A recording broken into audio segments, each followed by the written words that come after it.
Kenya's tech ecosystem, also known as the Silicon Savannah. We've got hundreds of startups in this country, all said to be worth about $1 billion, if not more. But there's a challenge. If you look at the top 100 tech startups in Kenya, most of them are foreign-owned. Thus, it appears that what happens is that Kenyans or Africans start these companies and then sell them early to US or European-based venture capitalists at a throwaway price. Why does this happen? What are the challenges? What can be done? Joining me to have this discussion live from San Francisco is ICT Cabinet Secretary Joe Mucheru. It's 10 p.m. there. CS, thank you for finding time to speak to us.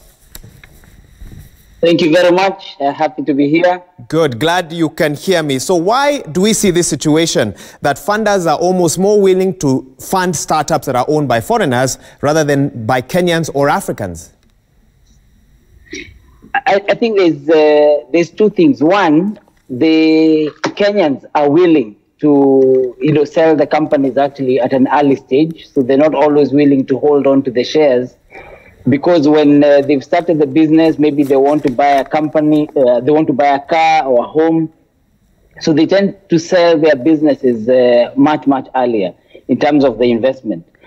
The second thing is that the people from Silicon Valley tend to also fund themselves. So if, you have someone who is foreign, someone from the valley, they will seem to trust them more, and therefore they give them money faster. But we're trying to see how we can change that trend, and that's why we're here. So what proposals do you have? What specific proposals did you come up with as you made your way to San Francisco?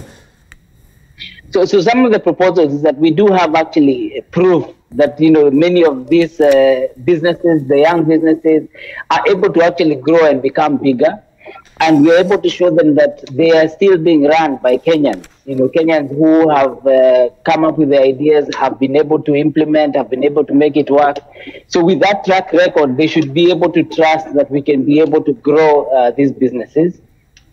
We're also looking at how can we get these businesses to be listed at the NSE, so that now the same young people can be able to not only grow the business, but share it with other Kenyans, so that other Kenyans can invest also in those businesses and be able to expand.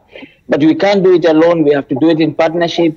Many of the companies that we've been seeing, we're doing maybe 9, 10 companies a day. They're very keen to see how we can work together. And I think it's about selling Kenya and selling the ideas that is important.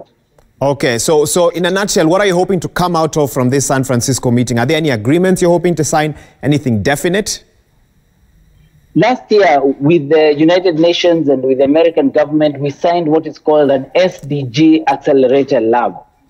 This lab is a place where many of these businesses, including our startups, can come together and be able to share and work together without having all the government bureaucracies of trying to verify, whether the companies exist or not. So what we're doing is we're bringing these Silicon Valley companies into this accelerator lab. Then we're bringing also our startups in the same accelerator lab, and we are hoping to be able to raise a fund that is going to fund many businesses. Intellectual property is protected and managed in Kenya, as well as making the companies listed. So that's what we're working on, and so far we're getting good responses. Okay, so far you're getting good responses. So tell me this, for a funder a founder of a local startup who is watching you speak right now, he or she does not have the time to wait for 2 or 3 years before you get all these things set up. What can they do right now in case somebody is offering them money and it's not a real value for what their product is worth? What can they do today? First of all, what we're doing is not a 2 or 3 process. This is something that we should be starting even within the next month or so. Okay. So the plan is one. As government, we have what we call the white box. This is like a reception area within government where if you have an idea, share it with us. We will work with you on your intellectual property, ensure that it is well protected, and then we can introduce you to the different funders and opportunities that exist. So it's whitebox.go.ke. That's one place, or they can be able to visit even the ministry for some of the conversations. We plan to be able to share now the details with all these different companies and opportunities with the different business leaders within the country, so that they can be able to immediately benefit from what we're actually working on. It's not a long-term activity, it's actually current. Okay, CS, that's actually good to hear. Now that I have you on the line, allow me to ask you this. Last year, yes, you know, the government told us, and this is on a different note altogether, that 18 million Kenyans, or at least 18 million Kenyans, registered for the Huduma number. After that, communication has been rather silent. What is going on? What can you tell us as the CS for ICT on this process? It was 38 million Kenyans, not 18. Mm-hmm. Some people went to court and they said we cannot operationalize Huduma number without having the data protection law, which we already have now and it was passed. The court process is ongoing and we're expecting ruling to happen 30th of this month.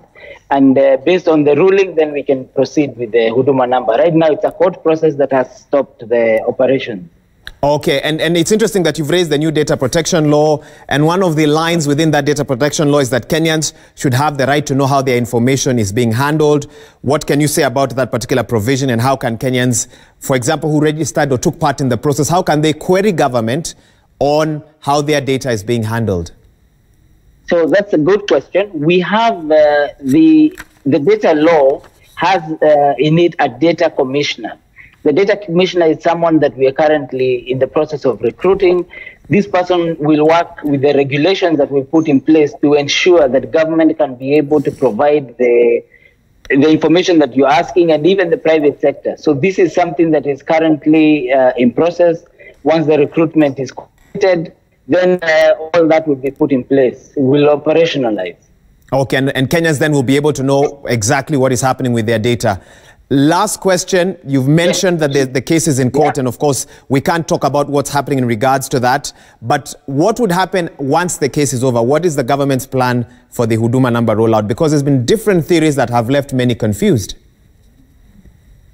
I think the key thing is we respect the courts. We respect what they have said. So we have, one, not communicated as well as not implemented anything until the court process is over. Okay.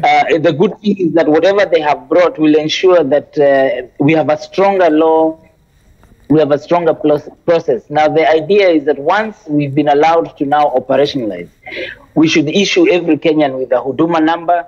I think those over 18 will have even a card that they can begin to use. But that's a process where we will ensure everybody is educated in how we're doing it.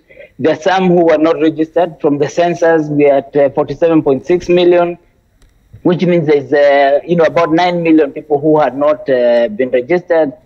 We'll ensure we complete that registration process so that everybody has a Huduma number.